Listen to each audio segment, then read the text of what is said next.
जय हिंद साथियों।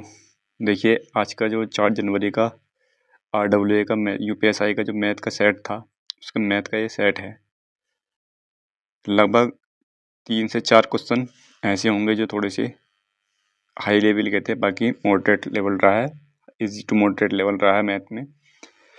पहला क्वेश्चन है, उसका पहला क्वेश्चन है, दो संख्याओं का योग है 16 और उनका गुणनफल 63 है। उन संख्याओं के व्युत्क्रम का योग क्या होगा?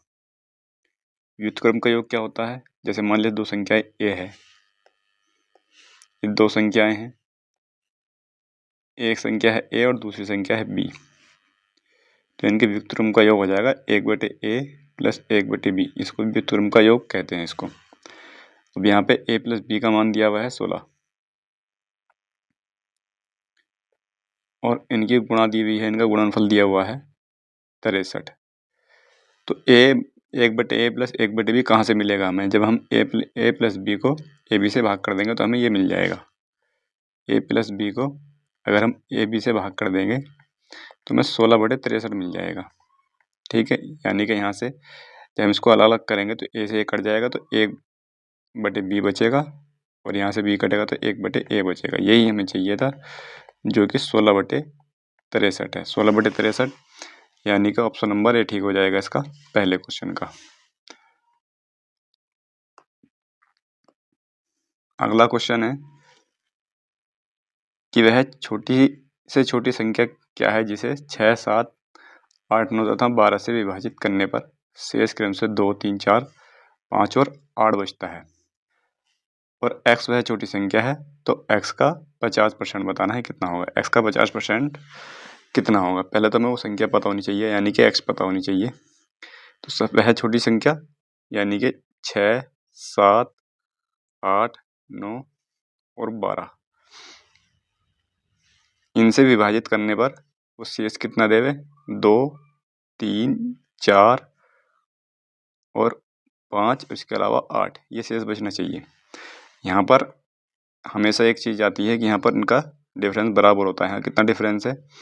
4 का, यानी कि 4, 4 कम हो रहा सब में। तो इसका मतलब ये हुआ इसका जो एलसीएम होगा 6, 7, 8, 9, 12, यानी कि एलसीएम मतलब एलसीएम वो संख्या होगी जिसको ये सभी संख्याएं काट देंगी और 4 शेषफल कब बचेगा? जब हम इसमें से ये घटाएंगे उसके एलसीएम में से।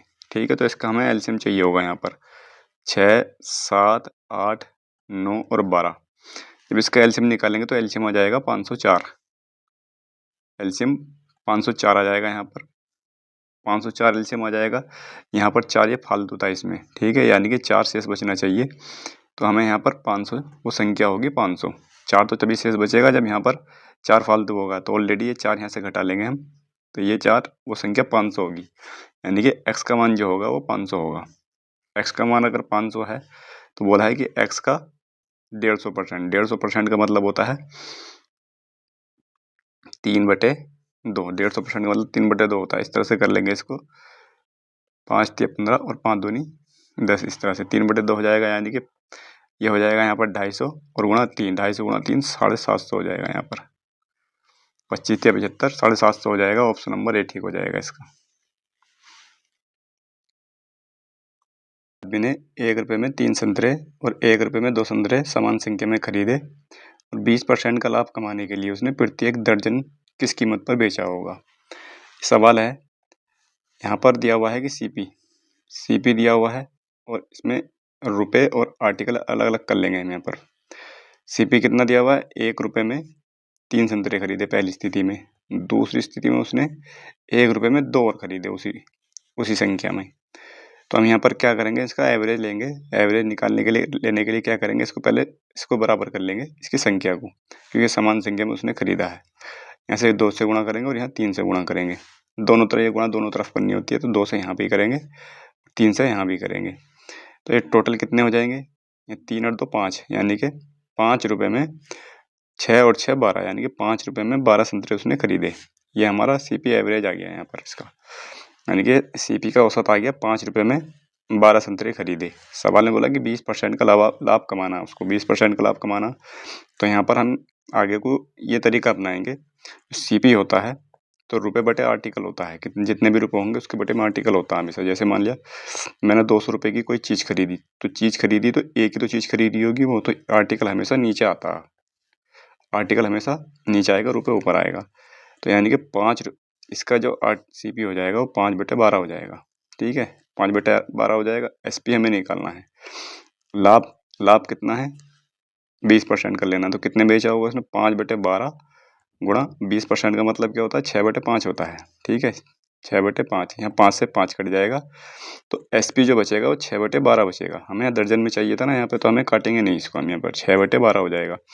तो इसका मतलब ये हुआ कि जो SP है हमारा वो 12 आर्टिकल है और रुपये 6 हैं, और 12 ही की तो बात कर रहे थे, दर्जन में बेचना पड़ेगा तो 6, उसने 12 रुपये के 12 आर्टिकल 6 रुपये में बेचे होंगे। ऑप्शन नंबर D ठीक हो जाएगा इसका। जो 12 आर्टिकल हैं वो 6 रुपये में बेचे होंगे। यहाँ से आगे को इस तरह से करना है। ये अगला क्वेश्चन देखते हैं।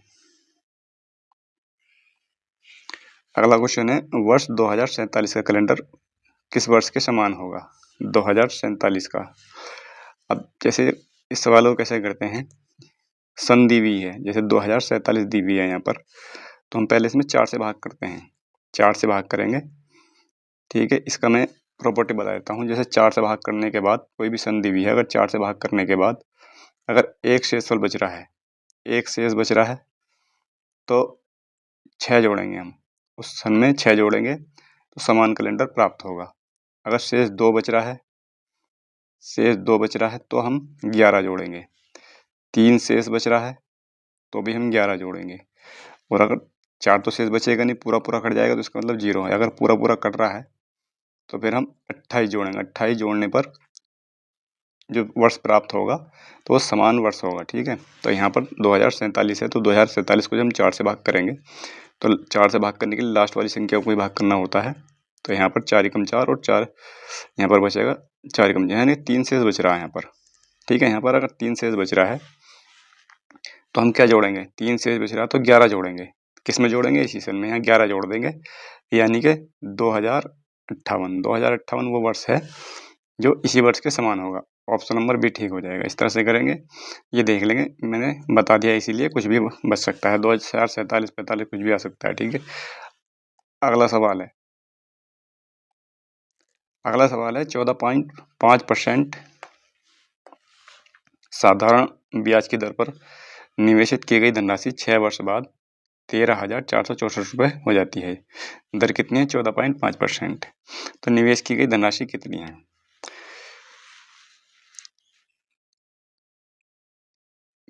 मान लेंगे वो धनराशि P है। इसके 2 तरीके बता रहा हूँ मैं करने के।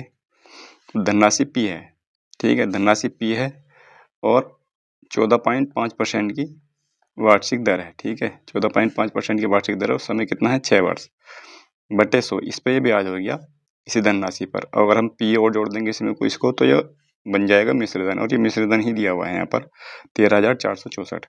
तो वो जो बनती है 13,464 बनती है यहाँ पर। अब क्या करेंगे, यहाँ से P का मान निकाल लेंगे। P का मान निकालने के बाद ही हमारा आंसर आ जाएगा। यहाँ से पॉइंट हटाएंगे और C पर बढ़ा देंगे। यहाँ पर जब 2 से काटेंगे, यहाँ पर 5 से काटेंगे, 5 दूनी 10, 200 हो जाएगा। और 5 से इसको काटेंगे, 5 एकम 5, 5 दूनी 10, 5 नम 45। ठीक है, 2 से और काट लेंगे, 2 तिया 6, और यहाँ 100 आ जाएगा नीचे। 29 तिया 87 हो जाएगा, यानी कि 87 P बचेगा ऊपर, प्लस का यहाँ पर 100 P हो जाएगा, और बराबर 13,464 गुणा 100, ये आ जाएगा यहाँ पर। ये 187 हो जाएगा यहाँ पर। 187 हम डायरेक्ट लिख कर लेंगे, इसको लिखने का नहीं है। हम क्या करेंगे, यहाँ पर P बराबर 13,464 गुणा 100 बटे 187, ये करेंगे यहाँ पर। 187 से जब इसको हम भाग करेंगे तो ये आएगा 72, यानी कि 7200 रुपये होगी वो धनराशि, 7200 रुपये होगी। इतनी दर पर 6 वर्ष में इतनी हो जाएगी। एक तरीका तो ये है, एक तरीका और इसका, लेकिन मैंने बताया था पिछले साइड में भी कि साधारण ब्याज के चैप्टर में शॉर्ट ट्रिक की आवश्यकता है नहीं, ये इतना ही बहुत है। बता 1-2 लाइन में इतना आंसर आया था, इससे ज़्यादा होता नहीं है इसमें वैसे, लेकिन फिर भी एक तरीका इसका यह है। जैसे 14.5% की दर, इसकी फ्रैक्शन ले लेंगे। फ्रैक्शन कितनी होगी इसकी, 14.5% की फ्रैक्शन निकालेंगे तो 145 बटे 1000 हो जाएगा। 5 से काटेंगे, 5 दूनी 10 और 5 नम 45, यानी कि 29/200 हो जाएगी यहाँ पर। इसकी जो फ्रैक्शन हो जाएगी 29/200 हो जाएगी। तो हम कह सकते हैं कि 29 जो मिला है ये 1 साल का ब्याज मिला है इस पर, 200 रुपये पर इतने % से 29 रुपये का ब्याज मिला है। 6 साल का ब्याज कितना हो जाएगा फिर? 29 गुणा 6, ये ब्याज हो जाएगा। टोटल धनराशि कितनी हो जाएगी? 200। टोटल धनराशि ये हो जाएगी। तो कितना हो जाएगा यहाँ पर? 6 नम 54 और 6 दूनी 12 5 17, 174 और प्लस 200, तो ये हो जाएगा यहाँ पर 374। यानी कि 374 जो है वो इसके बराबर है, 13,464 के बराबर है। 13,464 के बराबर है यहाँ पर, ठीक है। जब इससे काटेंगे हम इसको तो ये 36 बार जाएगा यहाँ से, ये 36 बार जाएगा। 1 का मान यहाँ पर 36 आ जाएगा। हमें धनराशि निकालनी है, धनराशि हमारी 200 है, 200 से और गुणा कर देंगे यहाँ पर, तो 36 दूनी 72, यानी कि 72 हो जाएगा। एक तरीका ये है करने का, लेकिन मैंने बताया कि साधारण ब्याज में शॉर्ट ट्रिक की आवश्यकता है नहीं। शॉर्ट ट्रिक, ये साधारण ब्याज का मेन कंसेप्ट भी आसान ही है। अगला क्वेश्चन देखते हैं। अगला क्वेश्चन है कि दो संकेंद्रित वृत्तों के बीच घिरे एक वृत्ताकार पथ की आंतरिक परिधि 264 मीटर है। वृत्ताकार पथ की एक समान चौड़ाई 3 मीटर है। पथ का क्षेत्रफल बताना है यहाँ पर कितना होगा। यहाँ पर हम ले लेंगे, एक वृत्त ले लेंगे पहले। यहाँ पर एक वृत्त लेंगे, ये वृत्त ले लिया। एक और लेंगे इसके साथ में, क्योंकि इसमें दो संकेंद्रित वृत्त हैं, ठीक है। यहाँ पर ये दो वृत्त हो गए, इसका केंद्र है यहाँ पर, ये इसका केंद्र हो जाएगा यहाँ पर। इसमें बोला है कि 3 मीटर चौड़ाई है इसकी, ये 3 मीटर की चौड़ाई है यहाँ पर। और इसके जो अंदर वाला रास्ता है, ये रास्ता है, ये जा रहा, ये रास्ता है यहाँ पर। इसमें बोला है कि आंतरिक परिधि 264 मीटर है, यानी कि इसकी परिधि है, इस वाले रास्ते की परिधि। परिधि कितनी होती है? 2πr होती है। 2πr बराबर कितना है? 264 मीटर है। इसको कैलकुलेट करेंगे हम, ये 1 3 2 आ जाएगा, और यहाँ से ये आ जाएगा 7/22, ठीक है। ये 6 बार चला जाएगा, 6 7 42, यानी कि आर का मान जो है वहाँ पर 42 आ गया। आर का मान यहाँ पर 42 है, यानी कि इसका मान 42 है यहाँ पर। इसका मान 42, तो इसका मान कितना हो जाएगा? इसका मान हो जाएगा 45। इसका 42 है, इसका 45 हो जाएगा। 3 बट रहा है यहाँ पर ये, ठीक है। अब क्या करेंगे हम? अब हमें ज्ञात करना है पथ का क्षेत्रफल। इसका क्षेत्रफल ज्ञात करना है इस रास्ते का। रास्ते का क्षेत्रफल कैसे ज्ञात करेंगे? जो बड़ा वाला सर्किल है और अंदर वाला सर्किल है, बड़े वाले सर्किल का क्षेत्रफल और अंदर वाले सर्किल के क्षेत्रफल को माइनस कर देंगे, घटा देंगे। तो हम ऐसा नहीं करेंगे कि इसका अलग अलग क्षेत्रफल निकालें, हम ऐसा नहीं करना होता है, ठीक है। कैलकुलेशन आखिर हमें बाद में ही करनी पड़ती है। तो हम क्या करेंगे? बड़े वाले क्षेत्रफल को मान लेंगे pi square, pi r square, और पाई आर स्क्वायर ये है, छोटे वाले की त्रिज्या ये है, बड़े वाले की त्रिज्या बड़ा आ रहा है यहाँ पर, ठीक है। तो अभी हम यहाँ से पाई कोमा ले लेंगे, यहाँ से पाई कोमा लेंगे, तो यहाँ आर, इसको हम क्या लिख सकते हैं? आर माइनस आर और आर प्लस आर भी लिख सकते हैं इसको हम, ठीक है। इसको भी लिख सकते हैं। तो पाई आर माइनस आर कितना हो जाएगा? तो ये हो जाएगा 45 में से 42 जाएगा, कितना बचेगा? 3 बचेगा यहाँ पर, और ये बचेगा 45, और ये हो जाएगा 87 यहाँ पर, ठीक है। 87 जब हम इसको कैलकुलेट करेंगे, यानी कि 3 गुणा 87 और गुणा 22/7। जब हम यहाँ से इसको काटेंगे इसकी, अब हम क्या करेंगे? इसकी 2 ले लेंगे, 66 और 87, इस तरह से कर लेंगे। 66 गुणा 87, इसकी गुणा करेंगे 6 7 42, तो आ जाएगा यहाँ पर 2, 6 7 42 का आ जाएगा 2, हासिल लेंगे यहाँ पर 4, ठीक है। 6 7 42 और 8 6 48, 48 और 42 कितने होंगे? 90 होंगे। 90 4 94 हो जाएगा यहाँ पर, हासिल लेंगे अब 9, 8 6 48, 48 और 9 57 हो जाएगा, यानी कि 57 42 हो जाएगा।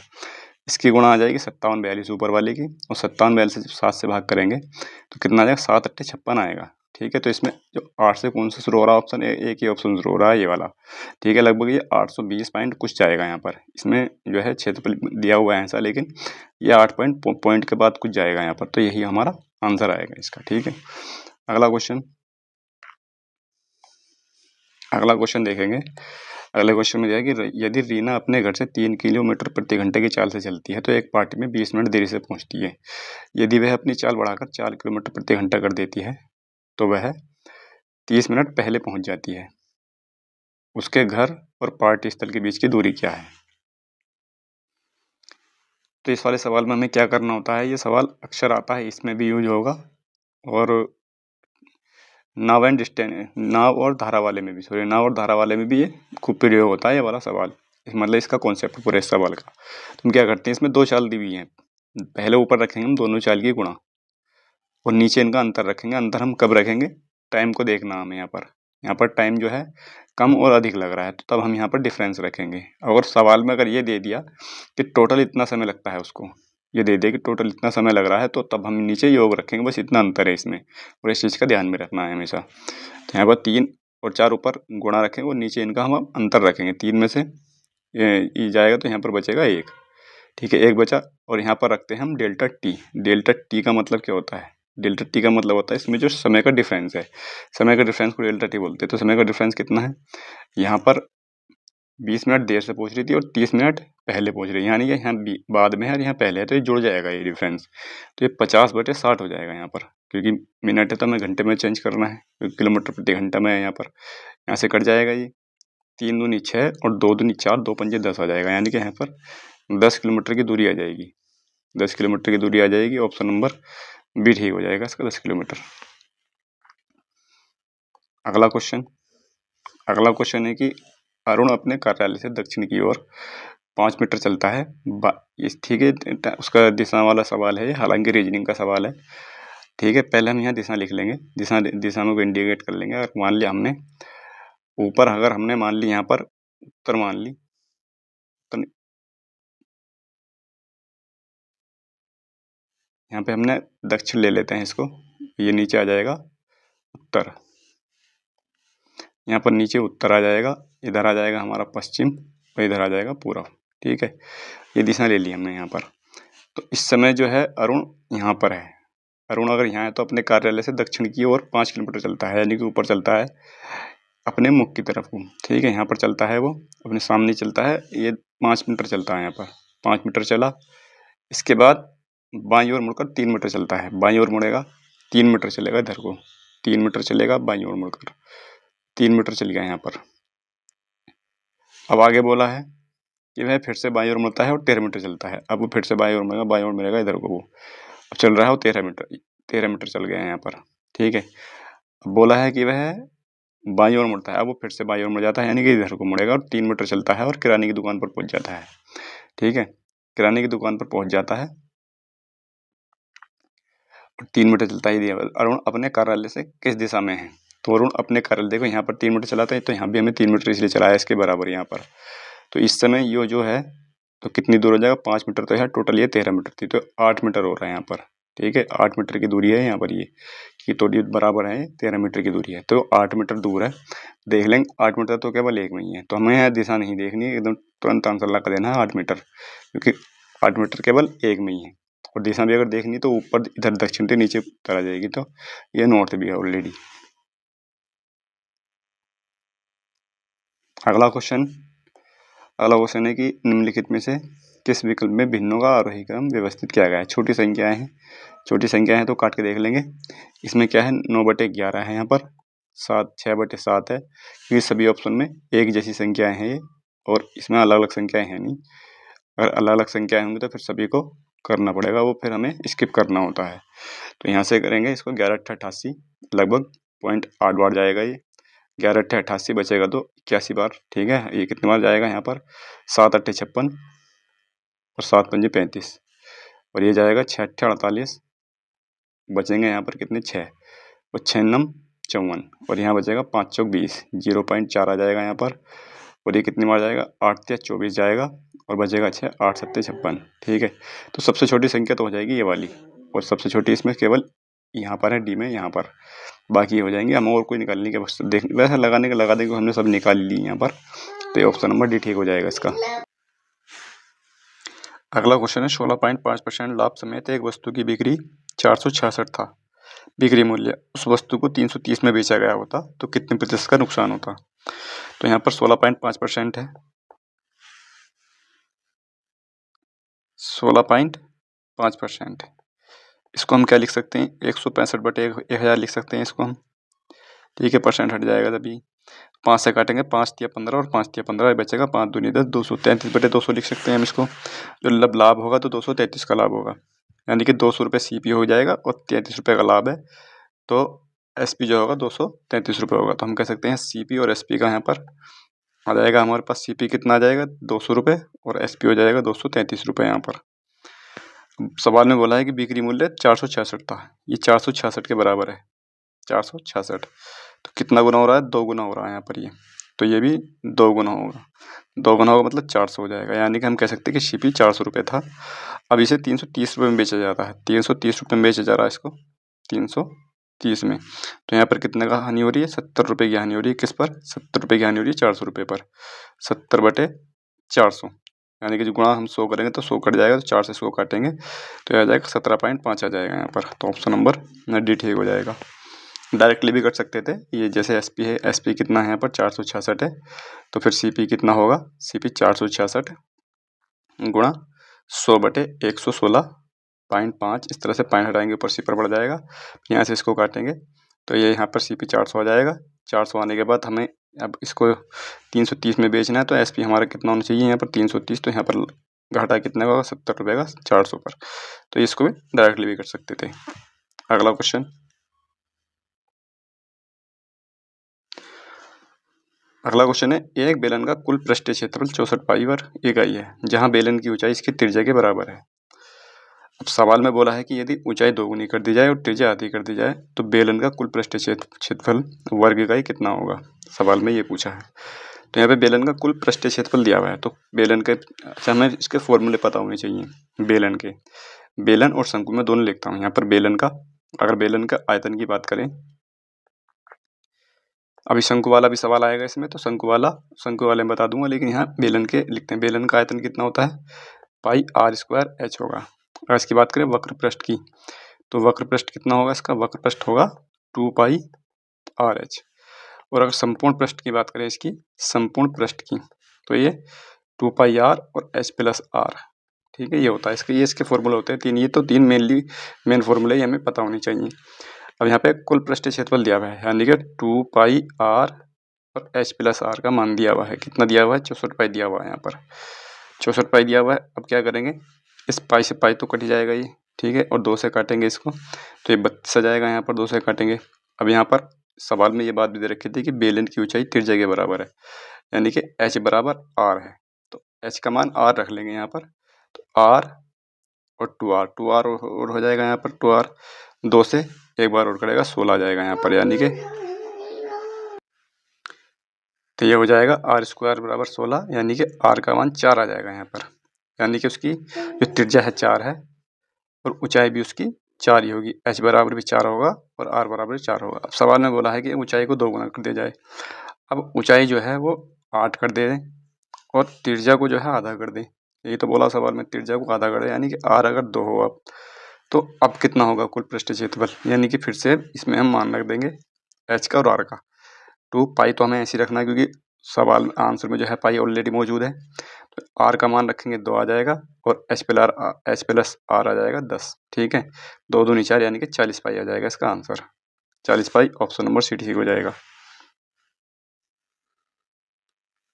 अगला क्वेश्चन है, एक नाव द्वारा धारा की दिशा में 60 किलोमीटर की दूरी तय करने में लिया गया समय इसके द्वारा धारा की विपरीत दिशा में 75 किलोमीटर की दूरी तय करने में लिए गए समय के 60% के बराबर है। आगे बोला है कि धारा की चाल 4 किलोमीटर प्रति घंटा है और नाव को शीतल जल में यानी कि शांत जल में 39.2 किलोमीटर की दूरी तय करने और धारा की दिशा में इतनी दूरी तय करने में लिया गया समय कितना होगा, ये बताना है समय। तो यहाँ पर हम, अच्छा सवाल है, थोड़ा सा इसमें टाइम लगता है लेकिन हम इसको आसान करने की कोशिश करेंगे। यहाँ पर हम लिखते हैं DS, US, B और W, ठीक है, ये तरीका है करने का इसका। DS क्या है, DS जो है यहाँ पर धारा की दिशा में चाल है, US है धारा की विपरीत दिशा में चाल, और B जो है यहाँ पर ये शांत जल में नाव की चाल है, शीतल जल में, और वाटर वेग है W यहाँ पर। तो B का मान क्या होता है, B का मान DS और US के योग का आधा होता है, ठीक है, और DS का मान क्या होता है, B और W का योग होता है, ठीक है, और बाकी US का इसका माइनस में आएगा, W का भी माइनस में आएगा, ठीक है। हम पहले सवाल करते हैं। अब यहाँ पर हम क्या देखेंगे, यहाँ पर दिया हुआ है कि धारा की चाल दे रखी है केवल यहाँ पर 4 किलोमीटर प्रति घंटा, यहाँ पर 4 रख लेंगे, और यहाँ पर हमें अभी लेने लायक कुछ है नहीं यहाँ पर रखने के लिए, तो यहाँ पर 4 आ जाएगा। तो DS का मान क्या होता है, DS का मान B और W का योग होता है, तो DS का मान आ जाएगा, ये 4 जो है डब्लू का मान दे रखा है यहाँ पर 4, ठीक है। अब यहाँ पर हम क्या करेंगे, b प्लस 4 करेंगे और ये b माइनस 4 करेंगे यहाँ पर, यानी कि ds का मान जो होगा b प्लस डब्लू होता है और us का मान b माइनस डब्लू होता है यहाँ पर, ठीक है। अब आगे बोला है, अब इसमें ही 60% का समय लगता है, 60% का समय लगता है, 60% के बराबर है धारा की दिशा में लिया गया समय और धारा की दिशा में लिया गया समय, कौन कितना समय ले रहा है। ये क्रम ही ऐसे सजाया हुआ है कि ds us b और w इस तरह से क्रम सजाया कि यहाँ us में जो समय लगेगा यहाँ पर, ये तो स्पीड चल रही है, और यहाँ पर जो टाइम लगेगा ना टाइम, तो यहाँ हमेशा टाइम अधिक लगेगा, यहाँ टाइम कम लगेगा। अब कितना परसेंट है, 60%। 60% का मतलब क्या होता है, 60% का मतलब होता है 3/5। तो 5 कहाँ लगेगा, 5 यहाँ लगेगा, 3 यहाँ लगेगा। हमें कुछ सोचने की जरूरत ही नहीं है कि किस में अधिक लग रहा है किस में कम लग रहा। टाइम हमेशा यहाँ अधिक लगेगा क्योंकि ये विपरीत दिशा में चाल होती है, तो टाइम हमेशा यहाँ फालतू लगेगा यहाँ पर, ठीक है। तो यहाँ पर हमने ये चीज़ रख ली यहाँ पर, यानी कि 3 और 5 रख लिया यहाँ पर, यानी कि 5 समय यहाँ लगेगा और 3 यूनिट समय यहाँ लगेगा। इसकी गुणा करेंगे हम, गुणा क्यों करेंगे, क्योंकि स्पीड गुणा टी होती है वो डिस्टेंस होती है, ठीक है। इसकी जब गुणा करेंगे तो 3b प्लस 4 आ जाएगा और ये आ जाएगा 5b माइनस 4, ठीक है। यहाँ पर ये जो दूरी थी 60 किलोमीटर की थी और ये दूरी 75 किलोमीटर की थी, ये सवाल में पहले ही दिया हुआ था। तो इसका हम अनुपात डायरेक्ट अनुपात में रख लेंगे इसको, ठीक है। यहाँ पर रख लेंगे इसको बटे में, यहाँ पर इसके बराबर में क्या है, 60/75 है, यानी कि ये दूरी 60 थी और ये 75 थी यहाँ पर। इसको करेंगे 12 पंजे 60, 15 चौका 60 और 15 पंजे 75, ठीक है। यहाँ से 5 से 5 कट जाएगा, ये 4 से इसकी गुणा हो जाएगी यहाँ पर और 3 की यहाँ पर अंदर गुणा हो जाएगी। ये हो जाएगा 3b प्लस 3 चौक 12 और ये हो जाएगा 4b माइनस 4 चौक 16। ये इधर आ जाएगा और इधर आ जाएगा, b का मान जो हो जाएगा वो 28 हो जाएगा यहाँ पर, ठीक है। b का मान यहाँ पर 28 आ गया है, b का मान 28 आ गया तो ds का मान आ जाएगा यहाँ पर 28 प्लस 4 32, ठीक है। और इसका मान आ जाएगा 24। अब हमारे पास चारों मान है, हम कुछ भी कर सकते हैं। अगर हमारे पास चारों मान है तो सवाल में कुछ भी पूछा हो आसानी से निकाल सकते हैं। अब सवाल में दिया हुआ है कि नाव के शीतल जल में 39.2 किलोमीटर, शीतल जल में चाल कितनी है नाव की, ये है 28, यानी कि ये हो जाएगा 39.2/28। और आगे क्या बोला है इसमें, 51.2 किलोमीटर की दूरी धारा की दिशा में, धारा की दिशा में चाल कितनी है 32 है यहाँ पर, बटे 32, यानी कि 51.2/32। तो यहाँ पर ये टाइम हो गया यहाँ पर ये, तो टाइम कितना हो जाएगा यहाँ पर इसमें, 28 कम 28 आ जाएगा यहाँ पर, कितना बचेगा यहाँ पर 11 बचेगा, 28 चौका 112, 1.4 तो यहाँ पर आ जाएगा, प्लस 32 से काटेंगे इसको, 32 का मान 32 जाएगा यहाँ पर, कितना बचेगा यहाँ से, ये बचेगा 19, यानी कि 192 हो जाएगा पॉइंट ऑलरेडी है, और 32 छक्का 192, 6 दूनी 12 6 18, ठीक है। ये हो जाएगा यहाँ पर। तो टोटल कितना समय लगेगा यहाँ पर, टोटल समय लगेगा 3 घंटे का समय लगेगा टोटल यहाँ पर। तो ऑप्शन नंबर ए ठीक हो जाएगा। इस तरह से करेंगे, थोड़ा सा ऐसे समझाने में समय लग गया, वरना इतना लंबा सवाल है नहीं, ये बहुत आसानी से जल्दी हो जाता है। अगला सवाल है, सवाल दिया हुआ है यदि प्लस का मतलब होगा माइनस, माइनस का मतलब गुणा होगा और गुणा का मतलब भाग और भाग का मतलब प्लस हो, तब ये इसका मान बताना है क्या होगा। तो पहले तो हम इनके चिन्हों को लिख लेंगे। प्लस का मतलब क्या है, प्लस का मतलब है माइनस, और माइनस का मतलब है गुणा, गुणा का मतलब है यहाँ पर भाग, और भाग का मतलब है यहाँ पर प्लस, ठीक है। ये संख्या, ये हमें चिन्ह लिख लेंगे पहले। अब इसको लिखेंगे यहाँ पर, लिखेंगे, लिखने के साथ साथ चिन्ह बदलते चले जाएंगे। यहाँ पर दिया हुआ है 18 माइनस, माइनस की जगह लिखेंगे हम गुणा, ठीक है। यहाँ पर माइनस का मतलब ये लिखते चले जाएंगे यहाँ पर 18, भाग का मतलब लिखेंगे हम प्लस 3, माइनस का मतलब लिखेंगे गुणा, ये आ जाएगा 72 यहाँ पर, और गुणा का लिखेंगे हम भाग, यहाँ पर भाग 12, और प्लस का लिखेंगे माइनस 4, और माइनस का लिखेंगे यहाँ पर हम गुणा 6, ठीक है। अब करेंगे इसको हम, इसको जब करेंगे ये आ जाएगा 18 का वर्ग 324 होगा, और प्लस का 12 छंग 72 आ जाएगा, और 6 18 आ जाएगा यहाँ पर, 18 माइनस 4 छंग 24, ठीक है। यानी कि 324 में से 24 जाएगा, 300 बचेगा, प्लस 18, यानी कि 318 आ जाएगा यहाँ पर। किसी भी तरह से कर सकते हैं यहाँ को, क्या आ जाएगा ऑप्शन नंबर डी इसका। अगला क्वेश्चन है कि 5 अंकों से मिलकर बनी न्यूनतम संख्या जो 57 से विभाज्य है वह x है। x के अंकों का योग बताना था इसमें। तो न्यूनतम संख्या क्या होगी 5 अंकों की 10,000 हो जाएगी। ठीक है, ये न्यूनतम संख्या है। ठीक है, इसको 57 से जब हम भाग करेंगे यहाँ देखना हमें शेष कितना बचेगा। 57 से घटेंगे 97 बचेगा यहाँ पर, और ये आ जाएगा यहाँ पर 3, और ये बचेगा यहाँ पर 1, 13 बचेगा। एक उतार लेंगे ऊपर से यहाँ से। अब इसको काटेंगे यहाँ से, 13 नहीं है, 3 तो बचेगा नहीं है क्योंकि हमने ये ले लिया था यहाँ पर, 3 नहीं बचेगा, 30 बचेगा यहाँ पर। ठीक है, एक और उतार लेंगे यहाँ पर, 0 आ जाएगा। अब एक देखेंगे अब किस चीज़ से कट रही है ये, तो 3 बार जा रही है, 3 बार चली जाएगी ये। 3 सत्ते 21 और 3 नम 27, 27 और 2 29, 291। यानी कि यहाँ जो शेषफल बचेगा वो 9 बचेगा। यहाँ पर शेषफल बचेगा 9 बचेगा। 9 को अगर इसमें से घटाएंगे 10,000 में से, इसको घटाने पर क्या होगा, जब इसको इसमें से घटा देंगे तो संख्या 4 अंकों की रह जाएगी। तो ये संख्या कितनी 4 अंकों की रह जाएगी 9,991 जब इसमें 9 से घटाएंगे। लेकिन हमें संख्या 5 अंकों की चाहिए न्यूनतम। तो हम क्या करेंगे, इसमें से न घटा के इसका डिफरेंस घटाएंगे। इसका डिफरेंस कितना है, ये 88 है, तो इसमें से 88 इसमें से घटाएंगे, इसमें 88 जोड़ देंगे हम। 97 को 9 में से घटा के, 9 को 97 में से घटा के इसमें जोड़ देंगे, यानी कि ये बच जाएगा 88 यहाँ पर। ठीक है, तो वो संख्या 10,088 होगी जो 97 से विभाज्य है। तो ये सबसे छोटी संख्या है 5 अंकों की, और इसके अंकों का योग बताना है। अंकों का योग 8, 8, 16, 17, ऑप्शन नंबर सी ठीक हो जाएगा। तो वो अंकों का योग 17 हो जाएगा। अगला है हमें 7 और 9 में से प्रत्येक में कितना जोड़ना चाहिए ताकि इस प्रकार बनी दो संख्याओं का अनुपात 13 और 14 हो। तो इसको ऑप्शन से भी कर सकते हैं, डायरेक्ट जोड़ जोड़ के, जैसे पहला ऑप्शन ले लेंगे उसमें से कर लेंगे, लेकिन इतना ही समय वैसे भी लगता है। तो संख्या मान लेंगे हम x 7 में से हमें 7 और 9 में से प्रत्येक में कितना जोड़ना चाहिए। तो 7 में हमने मान लिया x जोड़ दिया यहाँ पर, और फिर 9 में भी हमने x जोड़ दिया। बराबर में हमें क्या अनुपात मिलेगा, बराबर में हमें अनुपात मिलेगा 13 14 का, 13 और 14 का। 14 7 98 प्लस 14x बराबर 13 नम्मा 117। ये बराबर आ जाएगा यहाँ पर 13 नम्मा 117 और प्लस 13x आ जाएगा यहाँ पर। ये इधर आकर घट जाएगा क्योंकि प्लस का तो इधर आकर घट जाएगा और ये इधर आकर घट जाएगा इसमें से। तो यहाँ पर x बचेगा और 117 से 98 जाएगा तो 19 बचेगा। तो संख्या 19 ही थी। इसको हम ऑप्शन से भी कर सकते थे। अगला क्वेश्चन है कि ये दिया हुआ है, ये दो समीकरण दिए हुए हैं यहाँ पर ये, और इसको x-3 से अगर विभाजित किया जाता है तो समान शेषफल बचता है। तो k का मान बताना है।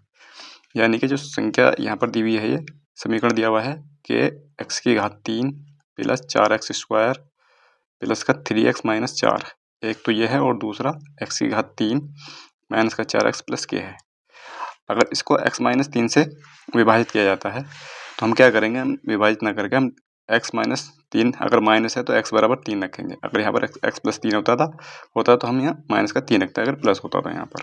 ठीक है, वो कहाँ पर रखेंगे, समीकरण में रखेंगे। हम समीकरण में रखेंगे, x बराबर 3 रखेंगे दोनों समीकरण में। इसमें रखेंगे तो ये आ जाएगा 3 3 9 27 के। ठीक है, 27 के आ जाएगा यहाँ पर, प्लस 3 3 9 और 4 9 36 आ जाएगा, और प्लस का यहाँ आ जाएगा 3 3 9, 9 में से 4 जाएगा 5 बचेगा 41, यानी कि 27 के प्लस 41 हो जाएगा यहाँ पर। 27 के प्लस का 41 यहाँ पर रखेंगे, इसमें रखेंगे इसको 3 को, तो यह आ जाएगा 27 माइनस का 3 चौक 12 प्लस का k। इसमें से घटेगा तो 15 बचेगा, यानी कि k प्लस 15 बचेगा। अब यहाँ पर दोनों स्थिति में समान शेषफल बच रहा था तो इनको दोनों को बराबर कर देंगे हम। ठीक है, तो यहाँ से k का मान निकाल सकते हैं आराम से। यहाँ से k इधर जाएगा तो 26 बचेगा, तो कितना बचेगा 26 के, और ये इधर अगर घटेगा इधर तो माइनस में आएगा, क्योंकि 15 में से जब हम 41 को घटाएंगे तो माइनस में आएगा। तो कितना बचेगा, तो भी माइनस का 26 ही बचेगा। ठीक है, माइनस का 26 बचेगा, दोनों को काटेंगे। यहाँ पर k का मान आ जाएगा माइनस का 1, k का मान माइनस का 1 आ जाएगा। ऑप्शन नंबर सी ठीक हो जाएगा इसका। अगला क्वेश्चन देखते हैं। अगला क्वेश्चन है कि 564 को इस प्रकार दो भागों में विभाजित किया गया है कि पहले भाग के 8वें हिस्से और दूसरे भाग के 5वें हिस्से का अनुपात ये है, तो दोनों भाग क्रम से क्या होंगे। ठीक है, तो इसमें सवाल का जो आंसर दिए हुए हैं, ये ऑप्शन थोड़े से गलत दिए हुए हैं इसमें, क्योंकि इसमें दिया हुआ है कि क्रम से क्या होंगे, तो दोनों भाग दिए हुए होने चाहिए थे। ठीक है, दोनों भाग दिए होने चाहिए थे, लेकिन हम करते हैं इसको। अगर सवाल होगा तो किस तरह से होगा, अगर ऑप्शन गलत भी दिए हुए हैं तो यहाँ पर दिया हुआ है कि पहले भाग के 8वें हिस्से और दूसरे भाग के 5वें हिस्से का अनुपात ये है। इसका मतलब जो पहले भाग का 8वां हिस्सा है तो उसका अनुपात का जो यूनिट है 5 है, तो उसका मेन अनुपात कितना होगा 8 पंजे 40, यानी कि 40 होगा उसका मेन रेशियो। इसके बाद इसमें दिया हुआ है कि दूसरे भाग का 1/5वां हिस्सा, इसका कितना है 4, इसका अनुपात 4 के न्यूटन में है, तो 5 चौक 20। ठीक है, तो इसका मतलब वो जो हिस्से होंगे इस अनुपात में होंगे, यानी कि 2 दूनी 4, यानी कि 20 दूनी 40, 2:1 के अनुपात में होंगे, यानी कि 2 हिस्से जो होंगे वो 2:1 के अनुपात में होंगे वो। ठीक है, तो 2:1 के अनुपात में इसको कर लेंगे हम, यानी कि 3 का मान कितना है, 3 का मान आ जाएगा 564। ठीक है, 3 का मान 564, तो 1 का मान 3 ही कम 3 आ जाएगा, यहाँ पर बचेगा 3 अट्ठे 24, 3 अट्ठे 24, यानी कि यहाँ पर दोनों हिस्से जो होंगे 188 होगा एक तो, और एक 188 का दुगुना, यानी कि एक तो 188 हो जाएगा और दूसरा जो होगा 188 का दुगुना, यानी कि ये हो जाएगा 376। तो वो दोनों हिस्से ये होंगे 188 और 376। तो इसमें तो ऐसा कुछ था नहीं, अलग अलग दे रखा था, या तो इसमें सवाल में ये पूछता कि पहला भाग कौन सा है, दूसरा भाग कौन सा है, छोटा बड़ा कौन सा भाग है, इस तरह से पूछ सकता था इसमें। अगला क्वेश्चन देखते हैं। अगला क्वेश्चन ये है इसमें कि 2011 और 2021 में बी कंपनी का उत्पादन बस 830 और 1120 था, तो प्रतिशत वृद्धि ज्ञात करनी है। तो प्रतिशत वृद्धि इसी में, और तो कुछ पूछा नहीं है, इसी में प्रतिशत की वृद्धि ज्ञात करनी है, यानी कि 830 और 1120 में प्रतिशत वृद्धि ज्ञात करनी है। इसको घटाएंगे तो बचेगा यहाँ पर 9 और ये बचेगा यहाँ पर 2, यानी कि 290। 290 का अंतर है और 290 की वृद्धि किससे हो रही है, 830 से वृद्धि होगी, यानी कि अगर जैसे मान लिया यहाँ पर 5 है और ये 6 है, तो कितने की वृद्धि हो रही है, 1 की वृद्धि हो रही है। तो किससे हो रही है वृद्धि, 5 से हो रही है, 5 में ही तो जुड़ रहा है 1, तो यहाँ पर प्रतिशत कितना होगा 20%। ठीक है, 20%। अब अगर मैं ये कहूँ कि 5 से 6 हो रहा है, तो यहाँ पर ये मैं ऐसा करता हूँ 5 से 4 हो रहा है। ठीक है, ये करता हूँ इसको। अगर मैं ये कहूँ कि 5 से 4 हो रहा है, तो कितने की कमी हो रही है, 1 की कमी हो रही है। तो कितने से कमी हो रही है, तब भी 5 से कमी हो रही है। ठीक है, तब भी यहाँ पर ये आएगा 5 दूनी 10, 20%। ठीक है, तो इस तरह से होगा ये। अब यहाँ पर देखते हैं, इसमें देखते हैं, तो इसमें दिया हुआ है कि 290 की वृद्धि हो रही है 830 से, तो गुणा आ जाएगा यहाँ पर 100, गुणा 100 आ जाएगा। इसको काटेंगे, यहाँ पर 0 कट जाएगा और ये आ जाएगा 2900, और इसको 83 से भाग करेंगे। जब 83 से भाग करेंगे तो ये 29 3 बार लगभग जाएगा, 3 तिया 9 और 3 अट्ठे 24। यहाँ पर आ जाएगा 1, ये बचेगा 4, यानी कि 41 बचेगा, और एक 0 उठा लेंगे, बढ़ा लेंगे यहाँ पर, तो ये लगभग 4 बार जाएगा। ठीक है, तो 4 बार जाएगा, तो यहाँ पर ये ऑप्शन नंबर बी ठीक आएगा, इसका 34.93। उसको कर लेंगे, हालांकि इसमें केवल कैलकुलेशन का ही इश्यू था। अगला क्वेश्चन देखेंगे। अगला क्वेश्चन है हमारा, जब किसी भिन्न के अंश और हर दोनों में 1 जोड़ा जाता है तो प्राप्ति इतनी होती है। ठीक है, तो ये भी एक ऐसा ही सवाल है, आसान सवाल है। भिन्न मान लेंगे x/y है वो। ठीक है, इसमें अगर दोनों के अंश और हर में 1 जोड़ा जाता है तो वो क्या बनती है, 2/3 बन जाती है। ठीक है, तो ये हो जाएगा 3x प्लस का 3 बराबर 2y प्लस का 2।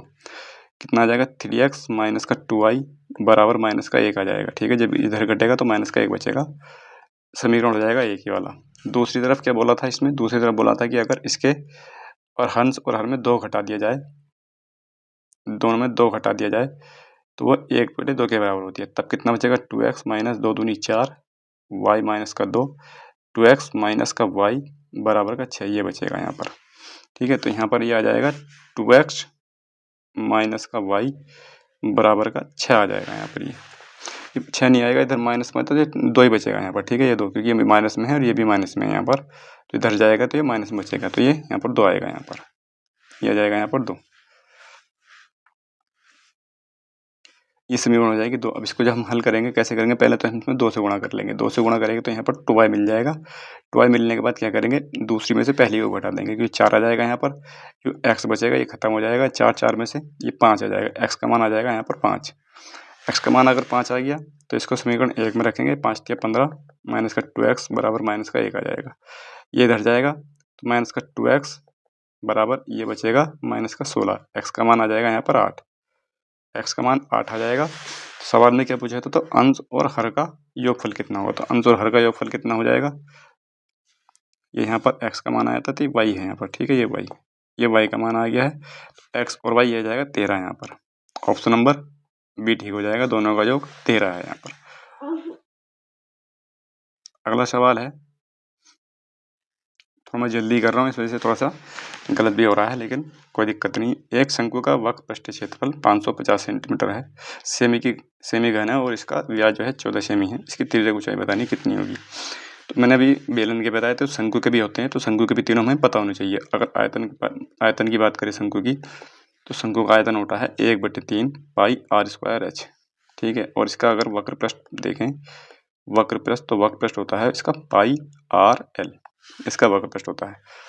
संपूर्ण पृष्ठ की बात करें, संपूर्ण पृष्ठ क्या होता है इसका, संपूर्ण पृष्ठ होता है टू नहीं होता, इसमें पाई आर होता है, पाई आर एल प्लस आर। ठीक है, ये होगा, ये इसके हमें फॉर्मूले पता होने चाहिए। अब यहाँ पर दिया हुआ है कि शंकु का वक्र पृष्ठ दिया हुआ है 550, वक्र पृष्ठ कितना होता है पाई आर एल, पाई आर एल कितना दिया है 550।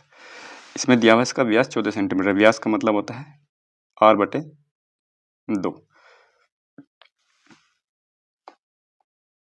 व्यास का मतलब होता है r बराबर d/2। ठीक है, यानी कि व्यास जो होता है वो त्रिज्या का 2 गुना होता है। ठीक है, त्रिज्या का 2 गुना होता है, तो ये r का मान आ जाएगा, यहाँ पर r का मान आ जाएगा 7 सेंटीमीटर, पाई इंटू 7 और l बराबर 550। ठीक है, इस पाई को इधर ले आएंगे हम यहाँ पर, तो ये आ जाएगा 7/22। ठीक है, 7 से 7 कट जाएगा, l बराबर कितना बचेगा 22 से इसको काटेंगे, कितनी बार जाएगा यहाँ से, 11 से काटेंगे, 11 दूनी 22 और 11 पंजे 55, यानी कि 25 आ जाएगा यहाँ पर ये। ठीक है, l का मान आ जाएगा 25, ऑप्शन नंबर ए ठीक हो जाएगा। अगला क्वेश्चन इसमें दिया हुआ है कि अरुण की आय बाला की आय की 150% है, चंदू की आय अरुण की आय की 120% है। तो यहाँ पर ये अरुण है और ये बाला है। पहले कोई सा भी ले लें, लास्ट से ले लें, पहले से ले, कहीं से भी ले लें, कोई दिक्कत नहीं है। अरुण की आय जो है बाला की आय की 150% है, बाला की आय मान लेंगे कितनी है 100 है, तो अरुण की आय कितनी हो जाएगी 150 हो जाएगी। ठीक है, अब आगे बोला है कि चंदू की आय अरुण की आय की 120% है।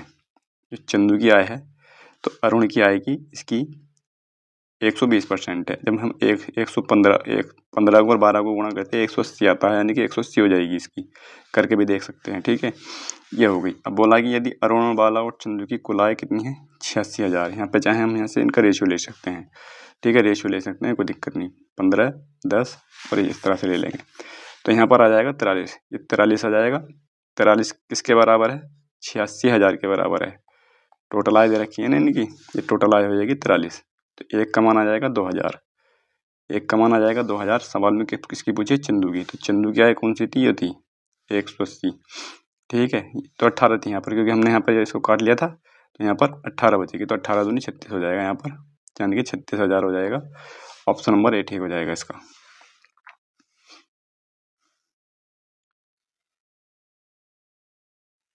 अगला क्वेश्चन है कि ए और बी किसी परियोजना को 10 दिन में पूर्ण कर सकते हैं, बी और सी इतने में। ठीक है, इस तरह का सवाल था ये। तो यहाँ पर ए प्लस बी करते हैं 10 दिन में, और बी प्लस सी करते हैं यहाँ पर इसको 20 दिन में, और सी प्लस ए करते हैं इसको 30 दिन में। तीनों का दिया हुआ था यहाँ पर, इनका एलसीएम आ जाएगा यहाँ पर 60। तो ए प्लस बी की एफिशिएंसी आ जाएगी 10×60, बी प्लस की आ जाएगी 20×60 और 30 दूनी 60। ठीक है, अगर हम इसको तीनों को जोड़ें यहाँ पर, तो 2a प्लस बी प्लस सी आएगा यहाँ पर, उनको जोड़ेंगे 6 तीनों तो 11 आ जाएगा यहाँ पर, यानी कि तीनों की जो एफिशिएंसी आ जाएगी ए प्लस बी प्लस सी, तो 11/2 आ जाएगी यहाँ पर, तीनों की एफिशिएंसी आ गई। बोला कि परियोजना को कितने दिन में पूरा कर लेंगे, तीनों साथ मिलकर करें तो परियोजना में टोटल काम कितना है 60 है, और तीनों की एफिशिएंसी कितनी है 11/2, 2 पर चला जाएगा 120/11 आ जाएगा यहाँ पर, 120/11 ऑप्शन नंबर ए ठीक हो जाएगा। अगला क्वेश्चन है कि AD एक वृत्त की स्पर्श रेखा है और ABC एक छेदक रेखा है। यदि AB बराबर 8 सेंटीमीटर, BC बराबर 10 सेंटीमीटर है, तो AD की लंबाई बतानी है। AD की लंबाई कितनी होगी। तो यहाँ पर हम एक वृत्त ले लेंगे। ठीक है, ये वृत्त ले लेंगे पहले हम यहाँ पर, एक ये वृत्त आ गया। इसके बाद इसमें बोला है कि AD एक स्पर्श रेखा है, ये जो है एक स्पर्श रेखा है, ये एक स्पर्श रेखा है। यहाँ पर स्पर्श रेखा आ जाएगी यहाँ पर, ये एक मिनट, ये स्पर्श रेखा आ गई। अभी हमें पता नहीं ए डी किधर है, ए किधर है और डी किधर है। आगे बोला है कि ए बी सी एक छेदक रेखा है, ये छेदक रेखा हो जाएगी। ठीक है, ये छेदक रेखा है ए बी सी। ठीक है, तो यहाँ ए फिर हमारा यहाँ पे होना चाहिए, क्योंकि ए बी सी हो जाएगा यहाँ पर ये, और ये डी बन जाएगा। अब हमें पता चल गया, तो ए बी बराबर कितना है यहाँ पर 8 है, ए बी बराबर 8 सेंटीमीटर है, बी सी बराबर यहाँ पर 10 सेंटीमीटर दिया हुआ है। तो हमें क्या देखना है, ए डी की लंबाई बतानी है कि ए डी की लंबाई कितनी होगी। इसकी एक प्रॉपर्टी होती है, प्रॉपर्टी क्या होती है, जब इस तरह का चित्र दिया हुआ हो तो ए डी बराबर कितना होगा, ए डी का स्क्वायर बराबर ए बी और गुणा ए सी। ठीक है, इसका जो वर्ग होगा इस वाले का, तो वो ए सी के और ए बी के गुणा के बराबर होगा। ए डी स्क्वायर बराबर कितना हो जाएगा, ए डी स्क्वायर बराबर ए बी कितना है, ए बी आ जाएगा यहाँ पर 8 सेंटीमीटर और ए सी आ जाएगा 18 सेंटीमीटर। ठीक है, दोनों जुड़ जाएंगे। तो ए डी का मान कितना आ जाएगा, ए डी का मान आ जाएगा यहाँ पर 18 अट्ठे 144 होता है, तो 144 ये वर्ग हटाएंगे तो 12 बचेगा, 12 का वर्ग है 144, ऑप्शन नंबर ए ठीक हो जाएगा इसका, 12 सेंटीमीटर। इसमें दोनों तरह के ऑप्शन थे। ठीक है, तो ये याद रखना कि ए डी इसका स्क्वायर होता है यहाँ पर। अगला क्वेश्चन है इसमें कि मोहित ने अर्धवार्षिक रूप से चक्रवृद्धित होने वाले ब्याज की 5% की वार्षिक दर से 1.5 वर्ष के बाद भुगतान करने का वादा करते हुए 64,000 में एक घर खरीदा। 1.5 वर्ष के बाद चुकाया गया ब्याज कितना होगा। ठीक है, इसको करने के भी 2-3 तरीके हैं, लेकिन मैं एक ही तरीका बताता आ रहा हूँ जो सबसे बेस्ट तरीका है, रेशियो मेथड। ठीक है, सक्सेसिव से भी करते हैं, लेकिन सक्सेसिव कहीं कहीं बहुत दिक्कत कर देता है इसमें। तो हम क्या करेंगे, जब चक्रवृद्धि अर्धवार्षिक होता है तो जो दर होती है वो आधी हो जाएगी, यानी कि 5/2% हो जाएगी। टाइम जो होगा वो दुगना हो जाएगा, टाइम 1.5 वर्ष था तो 3 साल का हो जाएगा यहाँ पर। ठीक है, 5/2% की फ्रैक्शन कितनी होगी, 5/2/100 हो जाएगा यहाँ पर, 5 चौक 20, यानी कि ये हो जाएगा 5 दूनी 10, 1/40 आ जाएगा यहाँ पर। 1/40 की फ्रैक्शन होगी, 5/2 की 1/40। ठीक है, 1/40 की फ्रैक्शन हो जाएगी। अब क्या करेंगे हम यहाँ पर, ये धनराशि कितनी है, धनराशि 64,000। अगर धनराशि उल्टी सीधी होती है तो हम यहाँ पर इसी का ही घन या वर्ग मान के उसको धनराशि मान लेते हैं। यहाँ पर सीधी सीधी दी हुई है तो 64,000 रख लेंगे, 64,000 गुणा 1/40। ठीक है, पहले साल के लिए करेंगे तो इसको कर जहाँ से काटेंगे हम तो कितना बचेगा यहाँ पर, ये 1600।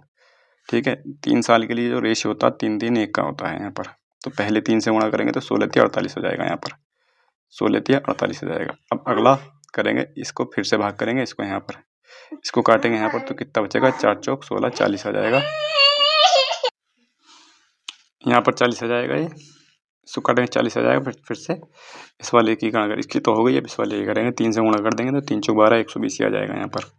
अब फिर से इसको काटेंगे तो 1 ही बार जाएगा, ये 1 अब के गुणा करेंगे इस वाले 1 की, 1 से गुणा कर देंगे तो 1 आ जाएगा यहाँ पर, तो 121 और जोड़ देंगे इसमें तो 4921 हो जाएगा यहाँ पर। तो ये जो आएगा भी आ जाएगा यहाँ पर। ठीक है, 4921 भी आ जाएगा, ऑप्शन नंबर भी ठीक हो जाएगा। इसमें एक चीज़ और है, एक चीज़ इसमें यह है कि अगर मैंने पहली लाइन छोड़ दी है वाली, ये पहली लाइन छोड़ देगा, सवाल में पूछा होता कि 3 वर्ष का चक्रवृद्धि ब्याज साधारण ब्याज का अंतर कितना है, तो हम सिर्फ 121 यहाँ पर अंतर हो जाता है ये, यानी कि पहली लाइन जो है ये, इस लाइन को अगर छोड़ दिया जाए तो नीचे की जो दोनों लाइनें हैं ये साधारण ब्याज और चक्रवृद्धि ब्याज का अंतर है यहाँ पर 3 साल का। ठीक है, तो यहाँ पर इस तरह से भी हो सकता था सवाल ये। अगला क्वेश्चन इस तरह का, ये रीजनिंग का सवाल है। ठीक है, इसमें दिया हुआ है कि पहले हम इसको लिख लेंगे, लिखने का तरीका, करने का तरीका, इसको रेफ्रिजरेटर लिखेंगे सबसे पहले।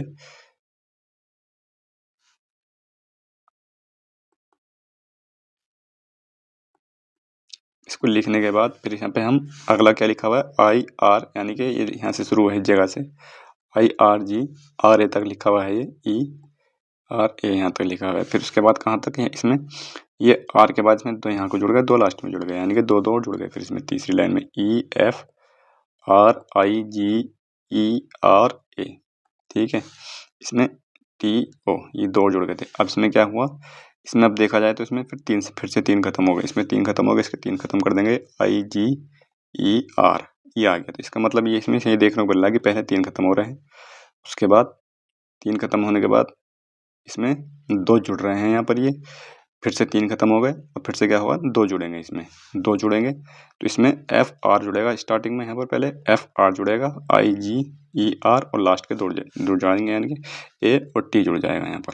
ठीक है, ये अगला क्रम आएगा यहाँ पर, तो आ जाएगा ऑप्शन नंबर बी ठीक हो जाएगा। अब क्या होगा, यहाँ पर 2 जुड़ गए, अब इसमें फिर से 3 खत्म हो जाएंगे, फिर से 3 खत्म हो जाएंगे, तो ये 3 ही खत्म होंगे, वो 3 ही खत्म होंगे, तो जी ई बचेगा। अब अगला जो आएगा वो जी आएगा। ठीक है, तो ये आंसर हो जाएगा इसका। अगला क्वेश्चन क्या है इसमें, अगला क्वेश्चन है ये यहाँ पर दिया हुआ है, इस तरह से लिखा हुआ था इसमें, इसमें ये लिखा हुआ था 1/5 गुणा 8 और प्लस का 1/8 गुणा 11 प्लस का 1/11 गुणा 14 और प्लस का 1/14 गुणा 17, ये लिखा हुआ था। इस तरह से लिखा हुआ अगर मिल जाए तो डायरेक्ट करने का भी तरीका, लेकिन डायरेक्ट हम तभी कर सकते हैं जब हमें इसका पता होना चाहिए कि होता किस तरह से है। 1/5 को हम क्या लिख सकते हैं, 1/5 गुणा 8, इसको हम क्या लिख सकते हैं, 1/5 माइनस का 1/8 और गुणा 1/3, ये लिख सकते हैं इसको, क्योंकि यहाँ पर 1/3 क्योंकि हमने इसको हम करेंगे 8 माइनस 5/5 गुणा 8, तो 8 में से 5 जाएगा, 3 बचेगा, 3 बचे 5 गुणा 8 गुणा 1/3 है यहाँ पर। ठीक है, तो 3 से 3 खत्म हो रहा है यहाँ पर, तो हमारा केवल 1/5 गुणा 8 ही बच रहा है। इसको हम ऐसे भी लिख सकते हैं, इसका मतलब ये कि इसको हम इस तरह से लिख सकते हैं, इसको लिख लेंगे तो यानी कि 3 ये सब में ही करना पड़ेगा, क्योंकि सब में 3 का यहाँ पर डिफरेंस है यहाँ पर। ठीक है, यहाँ पर सब में 3 का डिफरेंस है, तो 1/3 तो हम यहाँ पर बाहर निकाल लेंगे, 1/3 बाहर निकालेंगे तो 1/5 ये ले लेंगे और एक लास्ट का ले लेंगे 1/17, ये माइनस का चल रहा है यहाँ पर, तो माइनस का लेंगे 1/17, बस इतना करेंगे। इसमें पूरा भी कर सकते हैं क्योंकि सब कट जाएंगे, ये किस तरह से कटेंगे देखो मैं दिखाया तुम्हें एक बार, 1/8 1/3 तो बाहर यहाँ पर आ ही गया है, और प्लस का 1/8 माइनस का 1/11, इस तरह से हो जाएगा, तो ये कटता चला जाएगा, तो ये कटता चला जाएगा, यहाँ पर ये सब कट जाएंगे, ये तो लास्ट वाला बचेगा 1/17 यहाँ पर। ठीक है, तो कितना आ जाएगा, 1/3 17 माइनस का 5 और बटे 17 पंजे 85। ठीक है, 17 में से 5 जाएगा, 12 बचेगा, तो 3 से काटेंगे, 4 बार जाएगा, 4/85, तो इसका आंसर जो आएगा 4/85, ऑप्शन नंबर बी आएगा इसका। इसको जल्दी भी कर सकते थे, लेकिन बताना जरूरी है कि हुआ किस तरह से। अगला क्वेश्चन है कि एक दुकानदार ने नई वस्तु की कीमत 1280 अंकित की, यदि 10% की छूट देने के बाद भी उसे क्रय मूल्य 20% का लाभ होता है, तो वस्तु का क्रय मूल्य बताना है। इसको करने के भी 2 तरीके हैं, 2-3 तरीके हैं। MP/CP ये तो पता ही होगा, 100 प्लस माइनस यहाँ पर आ जाएगा प्रॉफिट या लॉस, इसके बाद 100 माइनस डिस्काउंट, ये आ जाएगा। एक तो फॉर्मूला ये होता है इसका। ठीक है, यहाँ पर रखेंगे इसको हम इसमें, तो MP हमारा दिया हुआ है 1280 रुपये, CP हमें निकालना है, CP यहाँ पर आ जाएगा। यहाँ पर लाभ हो रहा है तो 100 प्लस लाभ यानी कि कितना हो जाएगा, 20% का लाभ है तो 120 आ जाएगा, 10% डिस्काउंट तो 90 आ जाएगा यहाँ पर। इसको कर लेंगे, 3 से काटेंगे, 3 चौक 12 और 3 तिया 9। ठीक है, 4 से इसको काटेंगे, 4 तिया 12, 4 दूनी 8, 3 से इसको गुणा करें तो CP कितना आ जाएगा, CP आ जाएगा यहाँ पर 32 तिया 96, यानी कि 960 आ जाएगा। CP यहाँ पर 32 तिया 96 इस तरह से आ जाएगा। अगर इस तरह से भी ना हो पाए, ये फॉर्मूला याद ना रह पाए, तो हम इसका एक तरीका और बता रहा हूँ। इसका एक तरीका इसका ये होगा कि इसमें जैसे 1280 इसमें अंकित मूल्य है, तो हम यहाँ पर CP अंकित मूल्य 100 मान लेंगे यहाँ पर। अभी हम अंकित मूल्य 100 मान लेते हैं, हालांकि इसमें दिया हुआ है। ठीक है, अगर इसको करेंगे थोड़ा सा कैलकुलेशन में दिक्कत हो सकती है, मैं वो तरीका बता रहा हूँ जहाँ कैलकुलेशन में दिक्कत नहीं होगी। MP का मान आ जाएगा यहाँ पर 100, तो जब हम छूट देंगे किसी चीज़ पर तो वो SP बन जाती है। अगर MP पर छूट दी जाती है तो विक्रय मूल्य बन जाता है। 10% की छूट दी हुई है तो 90 रुपये विक्रय मूल्य बन जाएगा। क्रय मूल्य पर 20% का लाभ होता है, तो यहाँ पर CP कितना होगा, CP यहाँ पर 75 रुपये होना चाहिए, क्योंकि 90 गुणा कितना लाभ हो रहा है 120 का, तो 100/120 आ जाएगा। यहाँ पर काटेंगे इसको तो आ जाएगा 2 से काट 2 पंजे 10 और 2 छंग 12, यहाँ से काटेंगे 15 छक्का 90, 15 पंजे 75, यानी कि CP 75 होना चाहिए यहाँ पर। सवाल में बोला है तो क्रय मूल्य कितना होगा, तो क्रय मूल्य 100 का मान, अब देखेंगे 100 का मान कितना है 1280, अब रखेंगे 100 का मान जो है 1280 है, तो 75 का मान कितना होगा, यानी कि 75 का मान आ जाएगा 1280 गुणा 75/100। ठीक है, इसको कट जाएगा यहाँ से, यहाँ इसका 25 तिया 75, 25 चौका 100, 4 से काटेंगे, 4 तिया 12, 4 दूनी 8, 320 गुणा 3 यानी कि 960 रुपये। इस तरह से भी कर सकते हैं अगर फॉर्मूला याद ना रह पाए तो। तीसरा तरीका और है इसमें, ये 1280 को ही कर लेंगे सीधा सीधा करके, लेकिन उसमें कैलकुलेशन करनी पड़ेगी थोड़ी सी। अगला क्वेश्चन है, अगला क्वेश्चन ये है कि प्रश्न में दिए गए शब्द को पुनः यानी कि इसको करना है, रीअरेंज करना है, और रीअरेंज शब्द के लगभग समान अर्थ वाले विकल्प का चयन करना है। देखो ये ऐसा सवाल आ जाए तो ऐसा सवाल करने में बहुत दिक्कत होती है। तो एक तरीका हल्का सा ये भी है, इसमें हमें देखना है कि देखो सॉफ्ट, इसका लगभग समान वाला अर्थ बताना था ना, जो इसमें एक समान अर्थ वाला शब्द बन जाए। तो एक तो सॉफ्ट है यहाँ पर, सॉफ्ट का मतलब मुलायम होगा, ठीक है, सॉफ्ट का मतलब मुलायम हो गया यहाँ पर। तो वीक का मतलब क्या होगा, वीक का मतलब कमजोर हो गया। तो इसका मतलब ये दो वर्ड तो हो नहीं सकते, ठीक है। कमजोर मुलायम जो ना एक जैसे लग रहे हैं थोड़ी सी। इसमें पावरफुल दिया है, फ्रेजाइल फ्रेजाइल दिया होता है। फ्रेजाइल का मतलब हमें पता नहीं, तो फ्रेजाइल का होता है नाजुक, ठीक है। दो का पता था लेकिन इसका नहीं बताना है, इसका होता है नाजुक।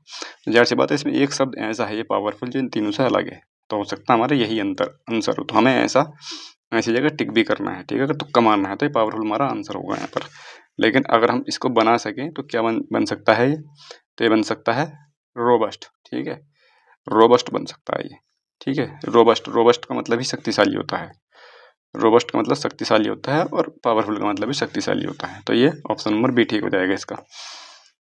अगला सवाल है,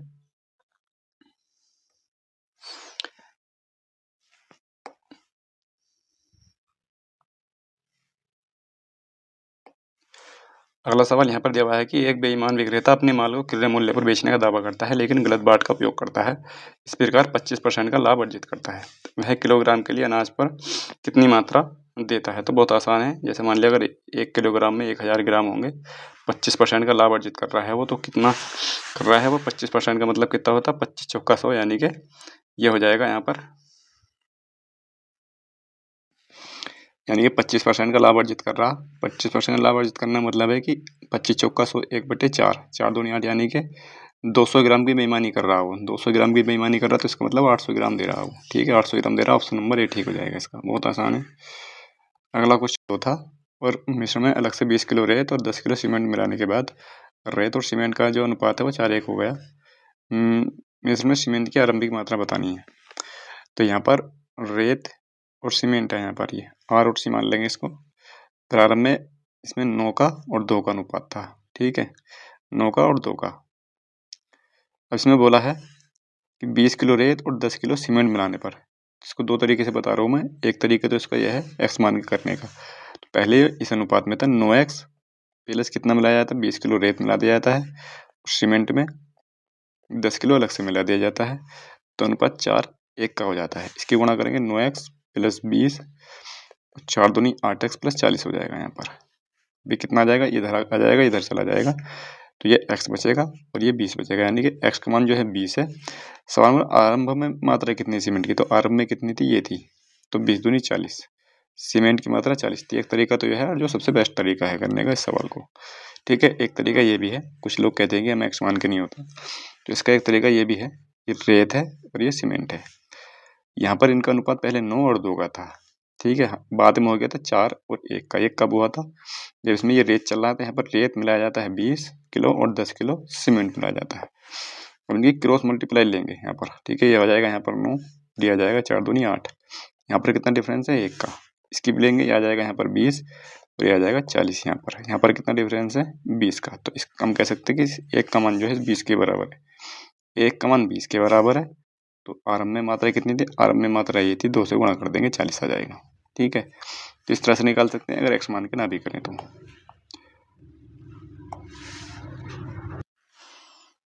अब ये वाला सवाल है, ये अच्छा सवाल था। इसमें 4 मिमी त्रिज्या वाले 144 मीटर लंबे तार को गोला बनाने के लिए पिघलाया जाता है। गोले का पृष्ठीय क्षेत्रफल इतना है, ये पृष्ठीय क्षेत्रफल ज्ञात करना है इसमें।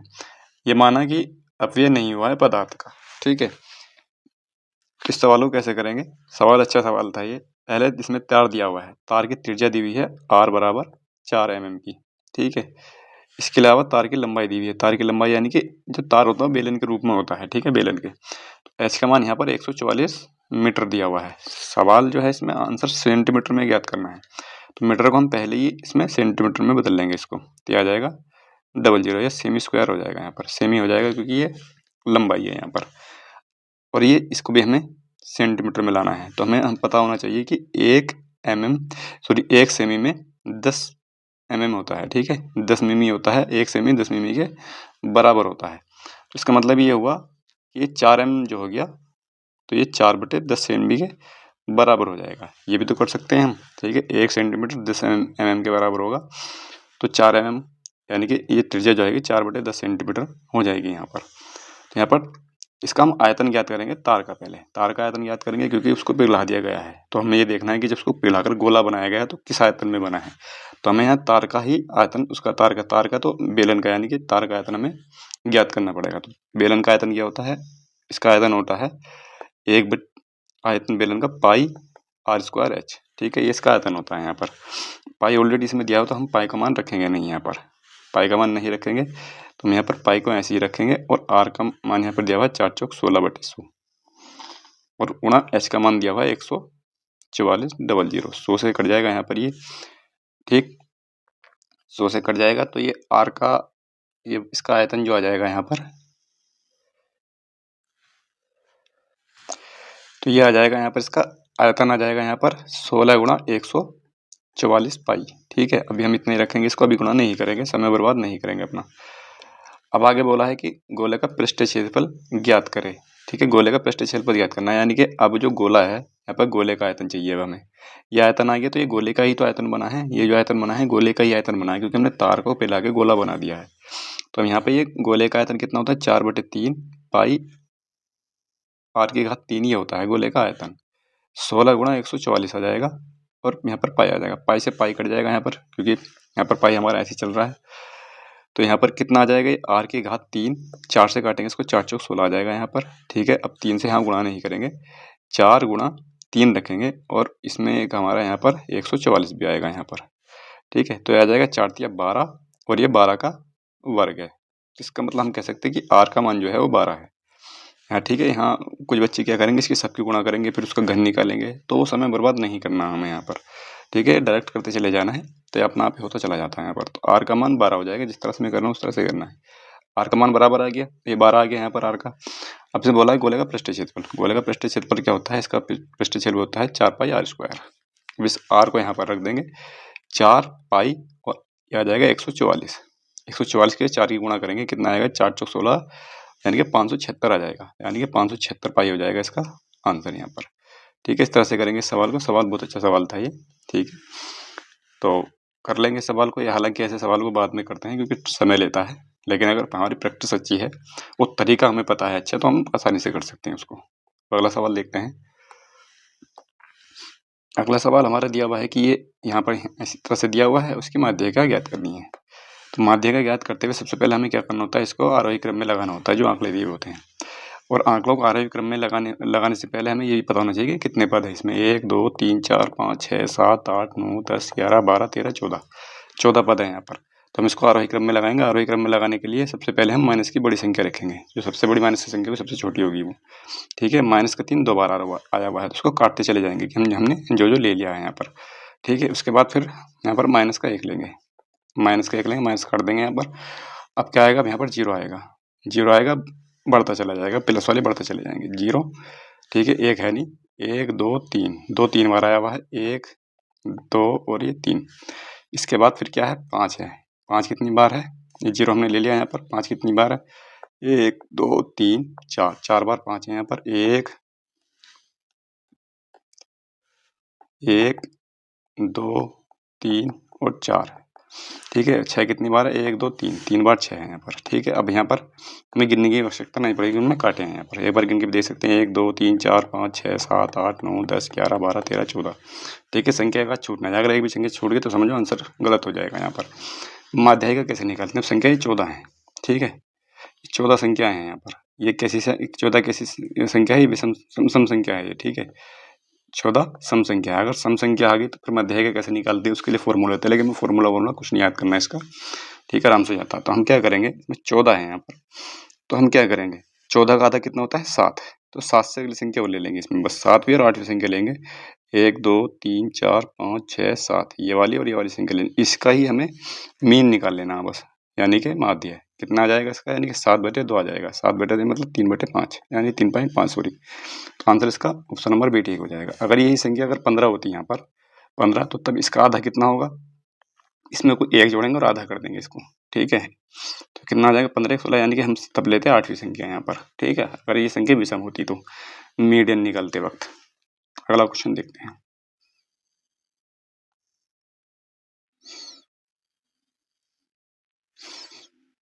अगला क्वेश्चन है यहाँ पर, एक आदमी किसी कार्य को पहले 5 दिनों में 4 घंटे प्रतिदिन, यानी कि उसने पहले 5 दिन जो है 4 घंटे प्रतिदिन काम करा, यानी कि पहले 5 दिन 4 घंटे काम करा है प्रतिदिन, यानी कि 4 पंजे 20, यानी कि 20 काम तो ये हुआ। इस तरह से आगे करता चला गया वो, 5 दिन 5 घंटे यानी कि 25, आगे भी इसी तरह से अंतिम 5 दिनों में 6 घंटे यानी कि 5 छंग 30, यानी कि टोटल काम इतना करा उसने। ठीक है, 15 दिन में पूरा किया है। ये 15 दिन हो रहे हैं टोटल। ठीक है, 5 5 5 ये 15 दिन हो रहे हैं। 15 दिन में उसने ये टोटल काम किया है। कितना काम हो जाएगा? ये 75 काम है टोटल ये। ठीक है, 75 काम टोटल है यहाँ पर। 75 काम अब टोटल है। अब आगे देखना है कि यदि वह आधे घंटे के लंच ब्रेक के साथ प्रतिदिन 8 घंटे काम करता है। ठीक है, 8 घंटे काम करता है वो, तो वह व्यक्ति उक्त कार्य को कितने दिनों में पूरा कर लेगा? अगर वह 8 घंटे करता है, 8 घंटे के साथ साथ उसमें आधे घंटे का लंच भी है। ठीक है, तो इसको हम निकाल देंगे आधे घंटे के लंच को, तो टाइम जो बचेगा वो 7.5 घंटे का बचेगा जो वो काम कर रहा है जिसमें। तो कितना आ जाएगा इसका? ठीक है, तो आ जाएगा 10 यहाँ पर। तो वो उस काम को 10 दिन में पूरा कर लेगा। ऑप्शन नंबर सी ठीक हो जाएगा इसका। अच्छा सवाल था, ये भी गलत हो जाता है, ऐसे ही सवाल गलत होते हैं अक्सर। अगला सवाल ये है यहाँ पर, इसमें दिया हुआ है, इस तरह की समीकरण दिया हुआ है। ठीक है, अब ये सवाल हम पहले इसको लिख लेंगे। इसमें दिया हुआ है x की पावर y प्लस जेड का मान 1 है और y की पावर z प्लस x का मान जो है वो 1024 है। इसके अलावा इसमें z की पावर x प्लस y का मान 729 है यहाँ पर। ठीक है, अब देखो यहाँ पर 1024 दिया हुआ है और 729 दिया हुआ है। जाहिर सी बात है किसी का वर्ग या घन है ये संख्या है। ठीक है, हमें यहाँ थोड़ा सा इशारा भी मिल रहा है। यहाँ पर 1 है, ये यहाँ पर जो है 1 है। ये अगर यहाँ पर 1 है तो हम ये कह सकते हैं कि x का मान तो 1 ही होगा। यहाँ पर x का मान तो 1 ही होगा अगर यहाँ पर 1 है तो। ठीक है, अब क्या करेंगे, यहाँ पर x का मान हमारे पास 1 आ गया। अब y का और z का और चाहिए हमें। y का और z का मान हम क्या सोच सकते हैं, हमें सोचना पड़ेगा। 1024 क्या होता है? 2 की पावर 10 होता है, और ये 729 जो होता है 3 की पावर ये होता है 9 की पावर 3। ठीक है, 9 की पावर 3 होता है, 9 का घन होता है 729। ये हम सोच सकते हैं एक बार को। अब हमने अगर ये सोच लिया तो हम यहाँ देख सकते हैं कि यहाँ पर y का मान कितना आ जाएगा? y का मान 2 मान सकते हैं और z का मान 9 मान सकते हैं यहाँ पर। अब हमारे पास तीनों मान है, एक बार देख लेते हैं कि सेटिस्फाइड है क्या। सेटिस्फाइड देखने के लिए क्या करेंगे हम इसमें देखेंगे y का मान तो यहाँ पर 2 आ गया और z प्लस x का मान x और z कितना है 10, यानी कि 2 का मान यहाँ पर 10 आ जाएगा, बराबर में ऑलरेडी 10 24 है। तो इसका मतलब ये सेटिस्फाइड हो रहा है इसी से ही। ठीक है, इससे भी करके देख लेंगे। z का मान कितना है? यहाँ पर z का मान है 9 और x प्लस वाई का मान कितना है? x प्लस वाई का मान है 3। 9 की पावर 3 और 729, ये भी सेटिस्फाई हो रहा है। इसका मतलब हमारे पास ये हमने मान ले लिए हैं x बराबर 1, y बराबर 2 और z बराबर 9। इसका मतलब ये मान जो है ये हमारे सही हैं। अब इसको इसमें रख देंगे तो कितना हो जाएगा? ये 10 हो जाएगा। 10 यहाँ पर z 10 और ठीक है, तो z प्लस 1 यानी कि 10 हो जाएगा और 10 के ऊपर जो रखा y प्लस एक्स हो जाएगा 3 और 1 4। ठीक है, तो ये आ जाएगा इस तरह से, ये आ जाएगा ऑप्शन नंबर बी ठीक हो जाएगा इसका। इस तरह से इसका आंसर आ जाएगा। अगला क्वेश्चन देखते हैं। इसमें से कुछ ये क्वेश्चन ऐसे थे कि इसमें जो है वो लग नहीं रहे थे, मैंने स्क्रीनशॉट लेकर इसमें लगा दिए थे। ठीक है, ये शायद 39वां क्वेश्चन है। तो 39वें क्वेश्चन में दिया हुआ था इसमें कि समुच्चय दिया हुआ था इस तरह से। ठीक है, और इसमें ये ज्ञात करना था इंटरसेक्शन ए इंटरसेक्शन बी इसमें ज्ञात करना था। अगर ए इंटरसेक्शन बी ज्ञात करेंगे तो हमें इसमें सिर्फ ये देखना होता है कि इसमें कॉमन संख्या कितनी है। ठीक है, कॉमन संख्या ही निकालनी पड़ती है इसमें से।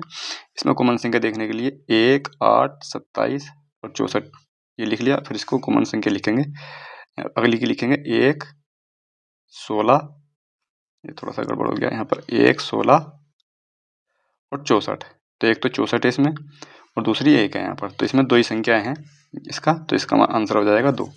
इसमें हमें इंटरसेक्शन में कॉमन संख्या ही देखनी पड़ती हैं जो कि 2 हैं केवल। अगला क्वेश्चन है, अगला क्वेश्चन यानी कि लास्ट क्वेश्चन है इसका। श्रृंखला है ये इस तरह की, इसमें दी हुई थी, इसमें दाएं छोर से 15वें पद के दाएं 8वां ज्ञात करना है। इसमें टोटल कितने पद हैं देख लेंगे, 1, 2, 3, ये दाएं से देखेंगे, दाएं से 15वां पद 1, 2, 3, 4, 5, 6, 7, 8, 9, 10, 11, 12, 13, 14, 15, यानी कि 15 इसमें पद हैं।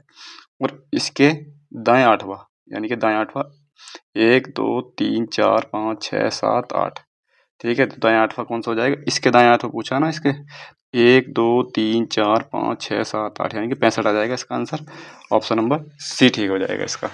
तो इस तरह से कर लेंगे इसको।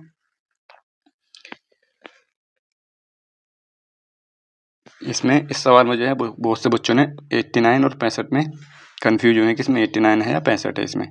ठीक है, 89 है या 65 है। तो इसमें एक बार फिर से देख लेंगे। देखो यहाँ से हम 15 पद देखेंगे दाएं से।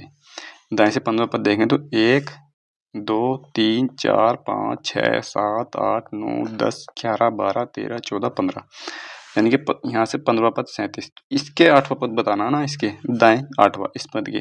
तो पहला पद 43 होगा इसके इधर को। पहला 43 2 3 4 5 6 7 8 यानी कि 8वां पद जो होगा 65 होगा। ठीक है इसका